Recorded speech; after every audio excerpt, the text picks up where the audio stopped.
man. At the end of the day, it doesn't even matter which side you decide to live on, whether you're going to be a settler or you're going to be a traveler. Either way, I want you to clearly understand this so that it gets into your head. Either way, bad things can come, bad things will come. It's guaranteed. That's just the nature of life. And once you get to the point where you can finally accept that that is the nature of life, you can start moving forward with your life. Because whether you choose to stay, you choose to go, something is going to happen. And something unpleasant is going to happen. Tragedy will strike. Pain and suffering is a part of this life. It's just a part of the program. And a lot of people are failing to accept that that is what it is. But once you can accept it, you can go into your mental bag and choose to interpret it as something else, choose to perceive it as something else. You're no more looking at it as pain and suffering, but you're looking at it as growth, an opportunity to exercise your mental muscles. Because that's what it's all about. That is the part of evolution. Evolution does not come freely, it comes at a cost. And that cost is usually pain. So either way, whether you choose to play it safe, you choose to take the risk, either way, you're going to get good and bad outcomes in between each. It's now down to you to assess which side is going to give you more risk, more reward than the risk that you're going to take. And personally, I believe that once you decide to settle, you know exactly what you're going to get and you know the outcomes that are going to come. Now, you do not know the tragedies that will bestow you, such as the human beings from many, many thousands of years ago, thousands and thousands of years. Some of them chose to stay where they were. And once they made that decision, that was the end of it. Droughts, floods, disease, natural disasters were all just a part of it. And whether you chose to stay or go, where you stayed at any time, that could become the situation. It could go from having the most pasteurized, fertile land one year, the next year, the land is barren and the land is dry. And you have a tragic year, you don't manage to grow everything, and your survival is dependent on the agriculture that you have built in the civilization that you have decided to settle in. Now, on the other side, on the part of the traveler, where you're not going to have an opportunity to sit down, plant some seeds, and wait for them to grow. No, on the traveling side, you're literally going to be picking things as you go. Now, what you need to know about the traveler side is that on the traveler side, you're veering into the unknown. You don't know what you're getting yourself into. God will provide the experience, but you don't know what you're getting yourself into. Therefore, you should know that it could be extremely bad or it could be extremely good. Literally, the day that the tribe decided to split, there's a possibility that as soon as they left the gates of their community, they ran into gold. They ran into a never-ending stream. They found the Nile River, abundant, full of fish. At the same time, it's a possibility that they left the fertile lands and they actually veered into the desert. And then they wandered for 40 years to realize that they were always next to the promised land. And that is the nature of this reality, and that is the nature of this life.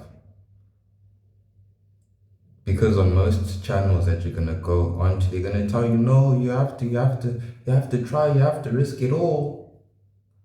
But they won't tell you the truth that this is your life at risk, mate. Each and every single decision you make is gonna have dire consequences on the future self, which will just be your present self at that moment. But looking back on it, you'll be able to assess and be like, I could have done this, I should have done this. But could have, would have, should have. If you knew better, you would have done better. So don't waste your time beating yourself up because you cannot change the past. All you can do is enjoy this moment right now and plan in your head for you to move forward. But mostly stay present, stay grounded, stay here within this box. Deal with the things that are in front of you. Don't go looking to the past, looking to the future, so that it clouds your judgment, gives you emotions that makes you feel good or they make you feel bad. And then you don't perform to the best of your abilities because your head is somewhere else completely. And it takes a deep, deep understanding of the mind for you to figure that you have to be present. It took me literally 25 years of my own life for me to realize that I have to be present. And I'm sure all along the way, I was phasing in and out of living in the past, being present, and living in the future depending on the situation. Most likely, when it was a bad situation for me, maybe I'll live in the past, or I'll choose to go to the future. Which going to the future in that point in time, it just depends now. Are you drawing on positive or negative experiences to take you out of that depressive mental state? And most times I chose to look at the positives that happened in the past and the positives that I was planning for in the future. However, when you're in the middle of the battle, in the middle of the war, do not do that. Deal with what is directly facing you head on. Don't draw on experiences from your past, whether positive or negative. Don't draw on experiences that you anticipate in the future. Because once you do that, the dopamine drives, testosterone, all these chemicals in your body are going to be triggered just by your mind. When you should be allowing the environment to trigger these things for you, based off of what you see. There's no point in pumping yourself with adrenaline, getting excited for nothing, when you're just gonna sit on the couch, bro. You have to save that for the moment that you actually need it, thus allowing your mind and your body to be in sync and work in unison to get you the outcome that you desire. And that will come from being present. Being present at all times. As I said, throughout my life I was probably phasing in and out. When things were good for me and I was enjoying what it was, if it was a party, if it was a girl, if it's going to the club, if it's just chilling, having drinks with my friends, at those moments I chose to be present and I chose to soak those in. Whereas some people, I don't even think some people even soak those moments in. Most people soak those moments in when they start, in the beginning, but after some time, you get used to it. And once again, you're out of the present moment, anticipating the future, looking at the past. Oh, remember when we did this? Remember when we did that? Remember when we did this? Let's plan for this, let's go there in December, blah, blah, blah, because the present moment is trash. That's why you are doing that. That's why you're speaking that way and you're thinking that way.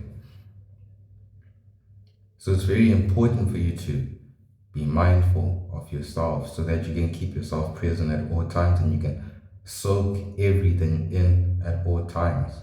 There will be a time to reminisce, but not at this age. Not at this time, not also at this young. There will be a time to reminisce. But right now, in this moment, the best thing you can do for yourself is to gain presence and understanding for the present moment that you're in right now and the current situation that you're in. And look at it positively. Because all of your thoughts that are popping up in your head are triggering chemicals within your body that are giving you the feelings that you have. That's why if you go and you exercise, most likely once you exercise, you're going to feel better. And when you choose to sleep in, day out, And to eat on that ice cream, you're going to feel like shit. And it's just a natural cause and effect. You are no different than anyone else. Everyone goes through the exact same thing. But once you can better understand yourself, you can begin seeing it in other people. And then you can start to inject ideas into their mind. And over time, because once you see it, you cannot unsee it. Once you've heard it, you cannot unhear it. The natural process will take over, and their minds will slowly drift to the truth, because this is God's plan. Therefore, they will drift towards God's blessings that are provided for every person on the planet. All they need to do is to become aware of it.